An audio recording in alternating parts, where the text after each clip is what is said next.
कुछ वैज्ञानिकों की गलती से दूसरी दुनिया का दरवाजा खुल गया और उस दरवाजे से दूसरी दुनिया के ऐसे ऐसे जीव हमारी दुनिया में आए कि इंसानियत खतरे में पड़ गई।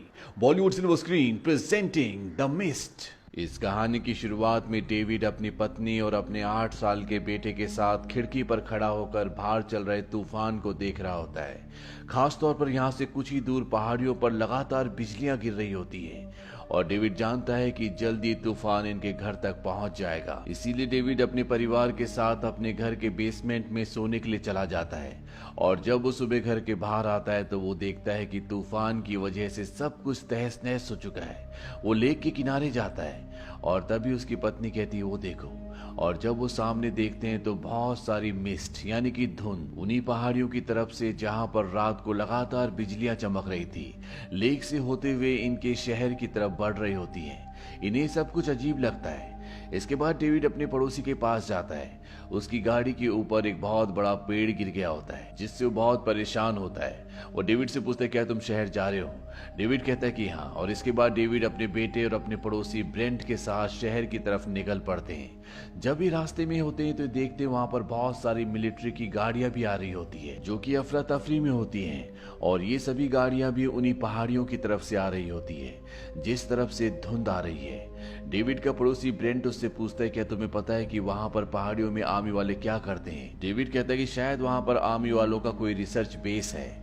ब्रेंट उसे बताता है कि एक औरत का कहना है कि कुछ ही दिनों पहले उसने उन्हीं पहाड़ियों पर एक यूएफओ को क्रैश होते हुए देखा जिसके अंदर एलियंस थे और वो सब के सब जमे हुए थे। अब ये सुपरमार्केट पहुंच जाते हैं। ये देखते हैं शहर के लगभग सभी लोग यहाँ पर खरीदारी कर रहे हैं क्योंकि रात को जो तूफान आया था उससे सब के सब डरे हुए हैं। इसीलिए सब अपने घर में खाने पीने और जरूरत का सामान स्टोर करना चाहते हैं। यहाँ बाहर पुलिस वालों के बीच में आर्मी वालों के बीच में अफरा तफरी दिखाई जाती है, लेकिन लोकल लोगों को कुछ नहीं पता कि क्या हो रहा है। और तभी एक बूढ़ा आदमी भागता हुआ आता है जो जख्मी होता है। वो कहता है कि धुंध में यानी कि मिस्ट में कुछ न कुछ है, और अगले पल धुंध का एक बहुत बड़ा बादल इनके पूरे शहर को घेरना शुरू कर देता है। एक आदमी यहाँ से अपनी गाड़ी में जाता है क्योंकि वो यहाँ से अपने घर निकलना चाहता है, पर अगले पल जब धुंध उसे अपने चारों तरफ समेट लेती है तो उसकी चीखों की आवाज आती है। उसकी आवाजें सुनकर सुपरमार्केट के अंदर जितने भी लोग होते हैं वो सब के सब डर जाते हैं। वो दरवाजे बंद कर लेते हैं और अब इस पूरे शहर में धुंध छा चुकी है। वहीं सुपरमार्केट के अंदर सब के सब लोग डरे हुए हैं, पर इससे पहले कि ये कुछ समझ पाते यहाँ पर भूकंप आना शुरू हो जाता है और ये डरे हुए लोग और भी डर जाते हैं। किसी को कुछ नहीं पता कि यहाँ पर क्या हो रहा है। बाहर जो धुंध है वो कहाँ से आई है और क्यों आई है। यहाँ एक लेडी को दिखाया जाता है जिसके बच्चे घर पर अकेले हैं। वो घर जाना चाहती है, लोगों से मदद मांगती है, लेकिन कोई भी बाहर धुंध में मिस्ट में नहीं जाना चाहता। इसीलिए मजबूर होकर वो औरत अकेली बाहर निकल जाती है। यहाँ स्टोर के अंदर सब के सब फंस चुके हैं। डेविड का बेटा बहुत डर गया होता है। वो कुछ लोगों के साथ नीचे बैठा होता है और उनसे कहता है कि मैं अपने बेटे के लिए ब्लैंकेट लेकर आता हूँ, आप इसका ध्यान रखना।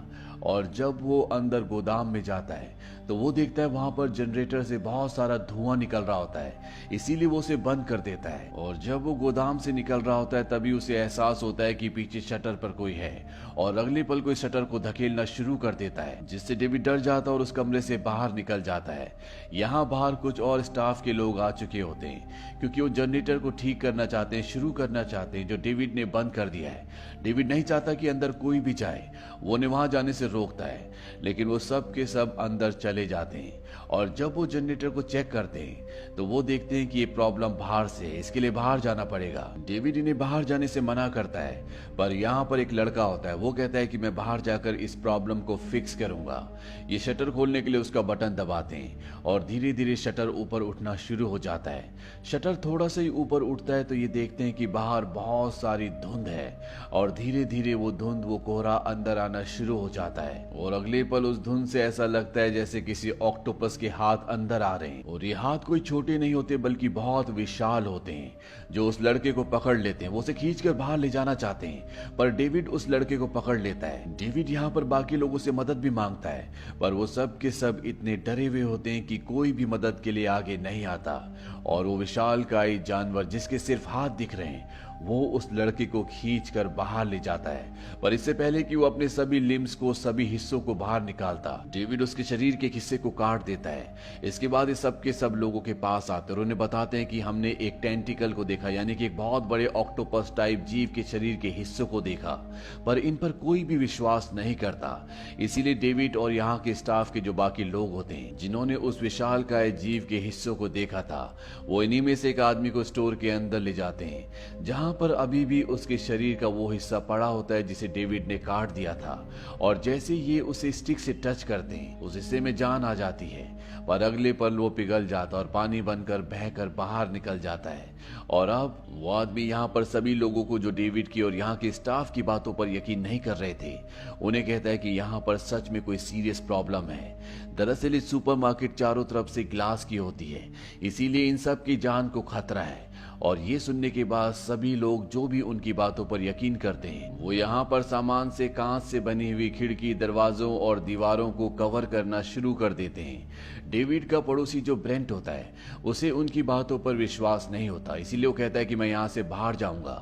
उसके साथ कुछ और लोग भी जाने के लिए तैयार हो जाते हैं। डेविड ब्रेंट को कहता है कि अपनी कमर में रस्सी बांध लो, लेकिन वो ऐसा करने से मना कर देता है। पर यहाँ पर एक दूसरा आदमी होता है, वो कहता है कि मैं ऐसा करूंगा। और अब ये सब के सब उस धुंध में, उस कोहरे में बाहर निकल जाते हैं। और अगले पल वो रस्सी जो एक आदमी की कमर से बंधी होती है, जो डेविड ने अंदर पकड़ी हुई है, वो खींचना शुरू हो जाती है। ये बड़ी मुश्किल से उस रस्सी को कंट्रोल करते हैं, और जब ये उसे वापस खींचते हैं तो उस रस्सी के साथ उस आदमी का आधा शरीर ही आता है। और ये देखकर सब के सब बुरी तरह से डर जाते हैं। अब सबको पूरी तरह से यकीन हो चुका है कि डेविड और यहाँ के एम्प्लॉयज जो भी कह रहे थे, वो बिल्कुल सच कह रहे थे। धीरे धीरे शाम ढलना शुरू हो जाती है। यहाँ पर जनरेटर ऑन ना होने की वजह से अंधेरा होता है, इसीलिए सब यहाँ पर टॉर्च जला लेते हैं। और अगले पल यहाँ पर जो कांच की खिड़की, दरवाजे और दीवारें हैं, उन पर उड़ने वाले बग्स बैठना शुरू हो जाते हैं। ये बहुत बड़े होते हैं, ऐसे बग्स पहले किसी ने कभी नहीं देखे। साथ ही साथ यहाँ पर जो कांच है वो इतना मजबूत नहीं है, इसीलिए सब के सब डरे होते हैं। और इनका डर तब बढ़ जाता है जब इन्हीं बग्स को खाने के लिए बड़े बड़े पंछी आते हैं। और ये पंछी भी उसी दुनिया के हैं जिस दुनिया के ये बग्स हैं। अंदर किसी को कुछ समझ में नहीं आ रहा होता, और तभी यहाँ पर एक आदमी समझ जाता है कि ये जीव लाइट की तरफ अट्रैक्ट हो रहे हैं, इसीलिए ग्लास पर चिपके हुए हैं। वो सबको लाइट्स ऑफ करने के लिए कहते हैं, लेकिन अब जनरेटर भी चालू हो चुका है, इसीलिए अंदर पूरी तरह से लाइट है। और बाहर जो बड़े पंछी होते हैं, वो छोटे जीवों को खाने के दौरान एक गिलास को तोड़ देते हैं, जिस वजह से अब वो अंदर आना शुरू हो जाते हैं। यहाँ पर एक जीव एक लड़की को काट लेता है, जिस वजह से कुछ ही देर में उसकी मृत्यु हो जाती है। साथ ही साथ एक बड़ा पंछी एक आदमी को मार देता है। और एक आदमी इन जीवों को जब जलाने की कोशिश कर रहा होता है तो उसके शरीर में खुद ही आग लग जाती है। यहाँ पर एक लेडी भी होती है जिसका नाम होता है मिसिस कार्मोडी, जिसके सामने एक बहुत बड़ा बग आता है जिसके काटने से वो मर जाएगी, पर वो अपनी प्रार्थना करना शुरू कर देती है और वो बग उसे बिना कुछ कहे वहां से निकल जाता है। ये देखकर सब के सब मिसिस कार्मोडी पर विश्वास करना शुरू कर देते हैं। दरअसल उसका मानना है कि वो गॉड से बातें कर सकती है, वो उनसे जुड़ी हुई है, और पहले भी उसने यहाँ पर लोगों को बहुत सारी बातें बताने की कोशिश की थी, पर किसी ने उस पर विश्वास नहीं किया था। यहाँ पर कई बार वो अपने आप से खुद ब खुद बातें करना भी शुरू कर देती है।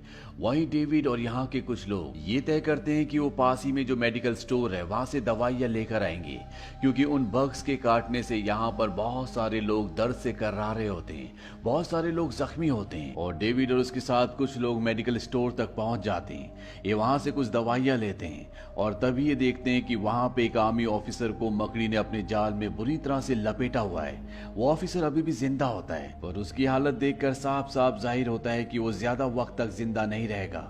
वो इन सबको कहता है इट्स आवर फॉल्ट, यानी कि ये हमारी गलती थी। इसके बाद उसके शरीर से मकड़ियां निकलना शुरू हो जाती है और साथ ही साथ यहाँ पर अब बहुत सारी मकड़ियां आ चुकी है। वो इन सब के ऊपर हमला करना शुरू कर देती है। वो इन्हीं में से एक आदमी के पैर पर अपना जाल फेंक कर खींचती है, जिसमें किसी तरह का एसिड होता है। इस वजह से उसका पैर जलना शुरू हो जाता है। यहाँ पर एक और आदमी के ऊपर मकड़ी अपने मुंह से लिक्विड फेंकती है और उसका मुंह भी जलना शुरू हो जाता है। इनके दो साथी मारे जाते जाते हैं और डेविड और उसके साथ जितने भी लोग बचे होते हैं वो सब के सब दवाइयां लेकर वापस स्टोर में पहुंच जाते हैं, जहां पर सब लोग इनका इंतजार कर रहे होते हैं। यहाँ पर एक सोल्जर भी होता है जिसकी पोस्टिंग वहीं पहाड़ियों पर थी जहां से मिस्ट ये धुंध आई है। और अब डेविड और उसके साथ जो लोग होते हैं वो इस सोल्जर से पूछते हैं कि बताओ ऊपर पहाड़ियों पर क्या चल रहा है, वहाँ किस तरह के एक्सपेरिमेंट चल रहे हैं। हमें तुम्हारे ऑफिसर स्टोर में मिले थे और उन्होंने मरने से पहले कहा था कि ये सब हमारी गलती है। वो सोल्जर बताता है कि जब मेरी पोस्टिंग ऊपर थी तो हमने सुना था कि हमारी दुनिया के चारों तरफ कई सारी दुनिया हैं और उन दुनियाओं में जाने के लिए अलग अलग पोर्टल्स होते हैं और ऐसे एक पोर्टल ऊपर पहाड़ियों पर मिला। शायद ये धुंध और सभी क्रिएचर दूसरी दुनिया से यानी कि उस पोर्टल के रास्ते हमारी दुनिया में आ गए हैं। यहाँ पर जो मिसिस कार्मोडी होती है जिसका ये दावा है कि वो ईश्वर से बात कर सकती है, अब सब लोग उसे मानना शुरू कर देते हैं और वो सोल्जर पर आरोप लगाती है कि तुमने ईश्वर की बनाई दुनिया से छेड़खानी की है, तुमने दूसरी दुनिया का दरवाजा खोल दिया, तुमने कुदरत के नियमों को तोड़ा है और इसकी सजा अब हम सबको मिलेगी। तुम जूडस हो। जूडस वो इंसान था जिसने यीशु को यानी कि जीसस को धोखा दिया था और उसके बाद उन्हें क्रूज पर लटका दिया गया था। कामोडी की सारी बातें सुनने के बाद यहीं पर एक आदमी जिसका नाम जेसप होता है वो बहुत ज्यादा इन्फ्लुएंस्ड हो जाता है। उसे लगता है कि ये सोल्जर पापी है, इसी की वजह से इन सब के ऊपर ये मुसीबत आई है और वो उसे चाकू मार देता है। हालांकि डेविड और कुछ लोग उसे ऐसा करने से मना भी करते हैं पर ज्यादातर लोग उसी की तरफ होते हैं। इसीलिए चाहकर भी डेविड और कुछ और लोग जो उस सोल्जर की मदद करना चाहते हैं उसकी मदद नहीं कर पाते। और अब कार्मोडी कहती है कि इसे उस जानवर को खिला दो यानी कि इस सोल्जर को बाहर फेंक दो। सभी लोग उसे उठाकर ले जाते हैं और सुपरमार्केट से बाहर छोड़ देते हैं। वो सोल्जर उन सब से रिक्वेस्ट करता है कि मुझे अंदर आने दो, लेकिन उसकी बात कोई भी नहीं सुनता और अगले पल उसके पीछे एक बहुत बड़ा दैत्यनुमा जीव आता है जो उसे खींच लेता है, यानी कि उस सोल्जर की अब मृत्यु हो चुकी है। ये सब की सब किसी तरह से रात वहीं पर गुजारते हैं पर अगली सुबह डेविड और उसके कुछ साथी ये तय करते हैं कि वो स्टोर से सुपरमार्केट से निकल जाएंगे और जब वो यहाँ से निकलने की कोशिश कर रहे होते हैं तभी मिसेस कार्मोडी उन्हें रोक लेती है। वो कहती है यहाँ से कोई भी बाहर नहीं जा सकता। डेविड उसे कहता है कि हमें जाने दो, हमारे रास्ते में मत आओ, लेकिन वो उसकी बात नहीं सुनती और यहाँ पर उसके जितने भी फॉलोअर्स होते हैं जो उस पर अंधा विश्वास करते हैं वो उन्हें कहते कि हमें एक और बलि देनी होगी और इस बार बलि होगी बच्चे की, यानी कि डेविड के बच्चे को अब वो बाहर फेंकना चाहती है जैसे एक दिन पहले सोल्जर को फेंका गया था। पर डेविड और उसके साथी यहाँ पर उन लोगों को रोकते हैं और तभी यहाँ पर एक आदमी जो कि डेविड का साथी होता है वो गोली चलाता और मिसेस कार्मोडी को मार देता है। वो जानता है कि अगर उसे नहीं मारा गया बिना किसी वजह के कई मासूमों की जान चली जाएगी। अब डेविड और उसके सभी साथी यहाँ से बाहर निकल जाते हैं। चारों तरफ मिस्ट यानी कि धुंध है और ये किसी भी तरह से डेविड की गाड़ी तक पहुंचना चाहते हैं पर इससे पहले कि ये गाड़ी तक पहुंचते इनके सामने एक बहुत बड़ा दैत्यनुमा जीव आता है जो ओली को उठा लेता है और उसको मार देता है। साथ ही साथ यहाँ पर मकड़ियां भी आ जाती जो इनमें से दो को मार देती है। पर अब ये बाकी लोग गाड़ी के अंदर पहुंच चुके हैं, इसीलिए गाड़ी स्टार्ट करके डेविड यहाँ से अपने घर की तरफ बढ़ना शुरू करता है। चारों तरफ धुंध होती है। मकड़ियों ने और इन अजीब जीवों ने पूरे शहर को अपने कब्जे में ले लिया है। जगह जगह लोगों की डेड बॉडीज है। डेविड अपने घर को देखता है जो पूरी तरह से तबाह हो चुका है और उसकी पत्नी की भी मृत्यु हो चुकी है। इस बात से डेविड को बहुत दुख होता है। डेविड आगे बढ़ जाता है और तभी यहाँ पर एक दैत्यनुमा जीव इनकी गाड़ी के सामने से गुजरता है और उसके हर एक कदम के साथ धरती हिल जाती है। यानी कि कहानी की शुरुआत में जो भूकंप आया था वो कोई भूकंप नहीं था बल्कि वो इसी तरह के विशाल जीवों के पैरों की थर्राहट थी। डेविड गाड़ी यहाँ से लेकर और आगे बढ़ता है और कुछ ही दूर जाने के बाद उसकी गाड़ी की गैस खत्म हो जाती है। यानी कि ये सब के सब गाड़ी में यहाँ बीच सड़क पर फंस चुके हैं और कुछ ही देर में वो जीव इन्हें यहाँ पर खत्म कर देंगे। डेविड के पास गन होती है जिसके अंदर 4 गोलियां हैं और ये कुल मिलाकर 5 लोग हैं। ये सब तय करते हैं कि ये अपनी जान दे देंगे क्योंकि ये उन जानवरों का खाना नहीं बनना चाहते। डेविड एक एक करके 4 गोलियां चलाता और सबको मार देता है और खुद गाड़ी से बाहर आ जाता है और उन जानवरों को ललकारता है। अगले पल उसके सामने एक बहुत बड़ा टैंक आ जाता है जिसमें आर्मी ऑफिसर्स होते हैं, यानी कि आर्मी यहाँ पर पहुंच चुकी है, जो मकड़ियों के जालों को जला रही होती है, साथ ही साथ दूसरी दुनिया के जीवों को मार भी रही होती है। यहाँ पर आर्मी ने स्टोर से सभी सर्वाइवर्स को बचा लिया होता है, साथ ही साथ उनके साथ वो लेडी भी होती है जो स्टोर से सबसे पहले अपने बच्चों को बचाने के लिए निकल गई थी। उसने अपने बच्चों को बचा लिया होता है और डेविड यहाँ पर कुछ समझ नहीं पाता है कि उसने क्या किया। उसके दिल और दिमाग में सिर्फ दर्द और पश्चाताप है। अगर वो कुछ देर और रुक जाता तो इन सब की जान बच जाती। डेविड ने अपने बेटे को, पत्नी को, सबको खो दिया। वो दर्द से कर्रा उठता है क्योंकि उसके पास अब इसके अलावा कोई भी रास्ता नहीं है। इसी के साथ ये कहानी यहीं पर खत्म हो जाती है। हालांकि इस कहानी का जो क्लाइमेक्स है वो बहुत दुखद है, लेकिन कहीं ना कहीं ये क्लाइमेक्स हमें ये सिखाता है कि हमें हमेशा पेशेंस रखना चाहिए। जिंदगी की हर एक सिचुएशन से आखिरी दम तक लड़ना चाहिए, कभी भी हार नहीं माननी चाहिए। अगर डेविड और गाड़ी में बैठे लोग कुछ और देर पेशेंस रखते तो उन सब की जान बच जाती। तो ये थी पूरी कहानी फिल्म द मिस्ट की। ये फिल्म ईयर 2007 में रिलीज हुई थी। IMDb पर इसकी रेटिंग है 7.1। इस फिल्म का बजट था $18 मिलियन और बॉक्स ऑफिस पर इसने कमाई की थी $57.3 मिलियन की। उम्मीद करते हैं कि ये कहानी आपको पसंद आई होगी।